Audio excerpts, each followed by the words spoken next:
24 மணி நேரம் விரதம் இருந்தீங்கன்னா கேன்சர் செல்லுக்கு போன எனர்ஜியை கட் பண்ணீங்கன்னா செல் செத்து போயிடும். 24 மணி நேரம் விரதம் இருந்தால் புற்றுநோய் அழிந்துவிடும் என பாஜக முன்னாள் மாநில தலைவர் அண்ணாமலை சமீபத்தில் பேசியிருந்தார். இது உண்மையா?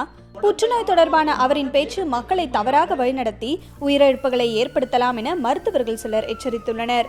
எப்படி நம்ம முன்னோர்களுக்கு கேன்சர் வந்துச்சு? யாருக்குமே வரல. நாம விரதத்தை விட்டாச்சு, ஃபாஸ்ட் ஃபுட்டை சாப்பிடுறோம்.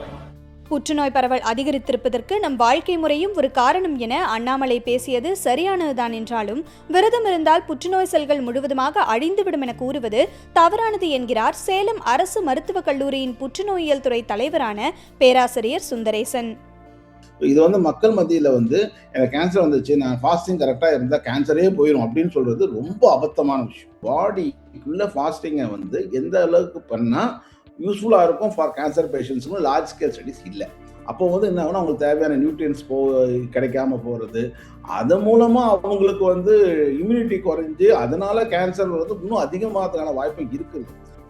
உண்ணாவிரதம் போன்ற நடைமுறைகளை முன்னோர்கள் பின்பற்றியதால் தான் புற்றுநோய் பாதிப்பு குறைவாக இருந்ததாக அண்ணாமலை தெரிவித்த கருத்தையும் சுந்தரேசன் மறுத்துள்ளார். கேன்சர் ப்ரிவலன்ஸ் அதிகமாக இருக்குது 2 காரணங்கள். ஒன்று நம்ம கேன்சரை நல்லா கண்டுபிடிக்கிறதுக்கான நிறைய உபகரணங்கள் வந்துடுச்சு. இன்னொரு முக்கியமான காரணம் லைஃப் எக்ஸ்பெக்டன்சி இன்க்ரீஸ் ஆயிருக்கு. ரிலிஜன் பேஸ்டாக அப்படின்னு சொன்னால் அதுக்கு சயின்டிஃபிக் பேசிஸ் இல்லைனாலும் அதை நம்பணும் அப்படின்னு சொல்லி நம்ம ஆல்ரெடி பிரெயின் டியூன் ஆயிருக்கு. இந்த சமயத்தில் அதுக்கு ஒரு சயின்டிஃபிக் சாயத்தை பூசும் போது அது இன்னும் ரீஇன்ஃபோர்ஸ் ஆயிரும்.